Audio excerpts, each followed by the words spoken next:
Hi folks, I'm Bob Schrupp, physical therapist. Brad Heineck, physical therapist. Today we have the most famous physical therapist on the internet. In our opinion, of course, Bob. Today we're going to talk about how to reduce body fat, the big lie versus... Belly fat. Oh, what did I say, body fat? Body. Oh, well, it's kind of the same thing. Well, no, it's not the same thing. It's not. No, we're going to show you how to reduce belly fat. There you go. Big lie versus truths. Right. This is critical to us. Yes, it is, because a lot of people, there's a lot of lies out there. Right. And even on YouTube, well, not even on YouTube, especially on YouTube, you're going to find people that are going to make these claims, and that's not what science is saying. Sure. So we try to back our stuff up with studies as much as we can. But if you are new to our channel, please take a second to subscribe to us. We provide videos on how to stay healthy, fit, pain-free, and we upload every day. Also, if you get the chance, what did I say? Go over to Facebook World. Yes. And like Bob and Brad. Because if you do, we send really positive vibes your way, and you're just kind of set for the day then. There you go. Life will be good. Yeah. So, Bob, the number one, we're going to get right to the chase. All right. The big lie is, people want a six-pack. They want that tight abdomen here and everything.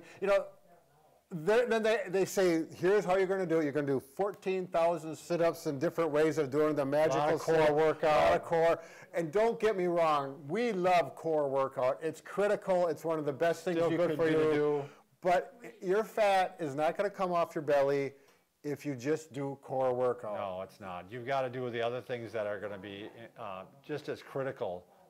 You literally can't get a six-pack just by doing a core workout. Right. You're going to have to incorporate a pretty serious diet to get a six-pack. If you just want to lose weight, you still need to have a good diet. But you got to understand, just because you do exercises here, these muscles are working hard, the body does not take the fat from here, this little fat here, and go right into the muscle. No, it doesn't. It doesn't go directly from there to there. You're just strengthening the muscles here. That's all you're doing. You're not and the fat, the fat layer lying over the muscles is not going to go down there. Yeah, from where it is and go directly into the muscle and disappear there. It just doesn't work that way. And you've got some studies that you saw. Right. Yeah, I found it's easy to find good medical studies or studies that are scientfically proven that show that this is not the case. Right.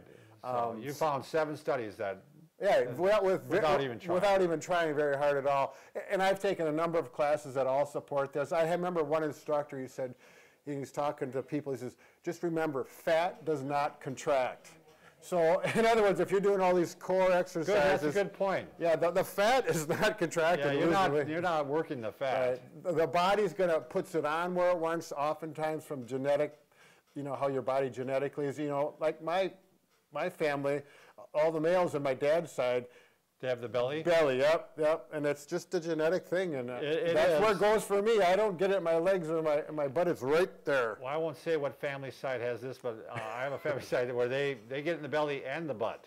Oh, sure. Yeah, and you can just see it in the family line. They're all walking along with that trait. So the truth is, you need to diet and incorporate exercise. Exercise regularly.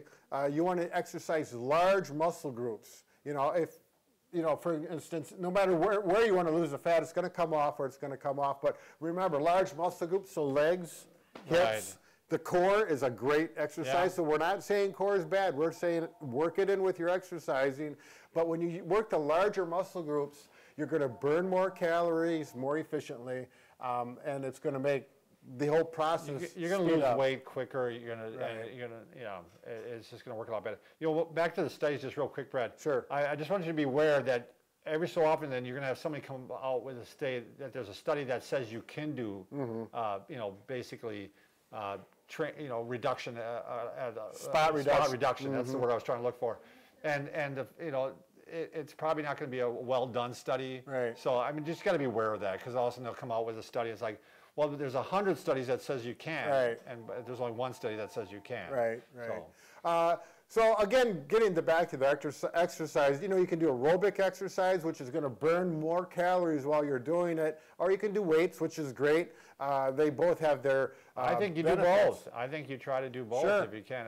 They're both really great. The aerobic is definitely going to be good for your heart, and the weights I think a lot of times you can lose weight quicker with the weights sometimes just because you're developing the mitochondria, right, which burn off fat quicker. Right. It all depends on how you lift. As a matter of fact, we've got a video coming up that's going to address those two specific areas and to decide what's best for you, or is it a combination. Just remember, if you're doing weights, you really need to learn how to do it properly so you stay safe and don't end up with a back injury or something of that nature. So again, yeah, if you can, you want to do squats, you want to do some bench, and then you usually want to hit one for the core, right? Right, yep, and combine it. The next thing is we're not going to do a video on diet here, but we're going to address some really top things that if you keep these things in mind and do them, it's going to make a big difference. Number one, definitely got to decrease the carbs and the refined sugar. Right. I mean, not eliminate them from your life by any means, but most people are going to be surprised if they just reduce the amount that they're taking in and how quickly they can lose weight from that alone. And the biggest thing I've learned over the last year and a half is, which I didn't believe at first, they said you got to reduce the breads. And I think bread's good for you. Wheat, flour, all this good, healthy stuff. Well, and then you learn about how your body turns it into sugar. Well, they took out the part of the wheat that was really good. Right. So it's not whole grain anymore. And if you can find truly whole grain bread, it's going to be a lot better for you. Sure. But if you're having that, they take out the kernels, so really what's left is almost a sugar. Sure. So it's like you have to think about it, if you're eating a piece of bread, it's almost like eating a donut.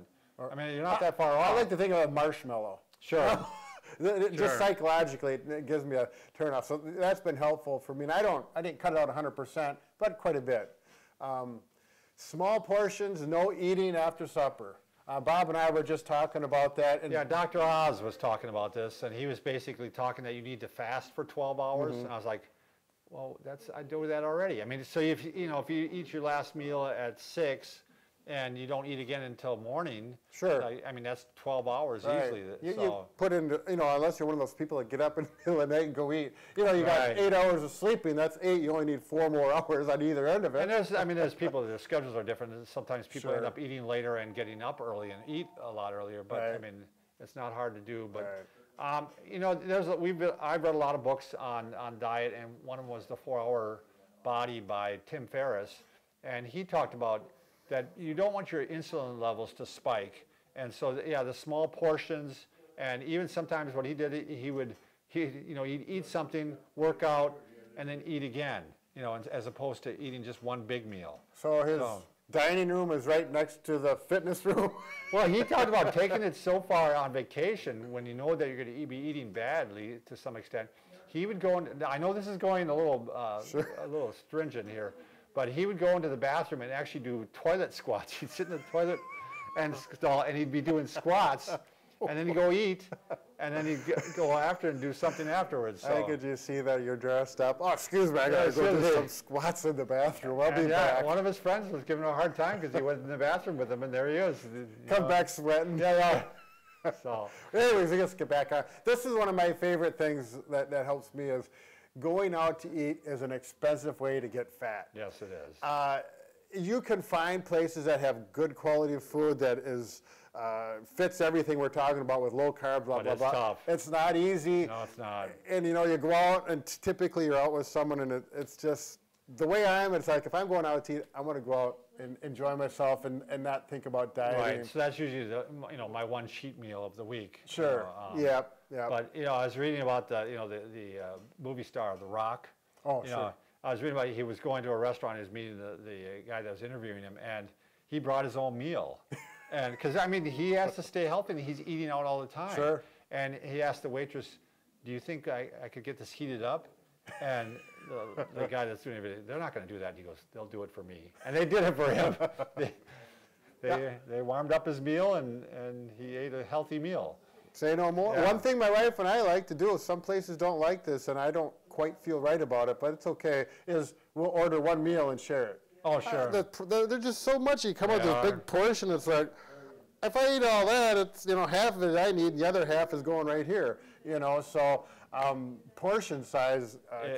Portion control is really huge. Right. They talk about getting smaller bowls, and I found that in my life. I used to have this huge bowl for my cereal, and I got a smaller bowl now and I eat less. Sure. I mean, Smaller spoon. smaller spoon. And then the other thing, we referred to this already, I really think that if you get a book on diet or nutrition, read it. There's something, you know, when you read something, your body absorbs, your mind absorbs it more. At least it does for me.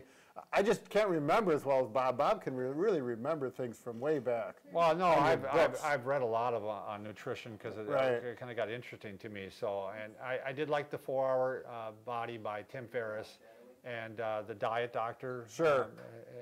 That was a decent book too. We'll have to find some of these books and put it down in our in our favorite book list. And once again, all these things are revolving around fixing everything except for what can we? A broken heart, but this does help a broken heart. It does. It does. So this is another key piece of the puzzle. Yeah, that's right. We're getting closer all the time. Keep watching, and you're going to find more pieces of the puzzle, and we're going to fix that broken heart. Thanks.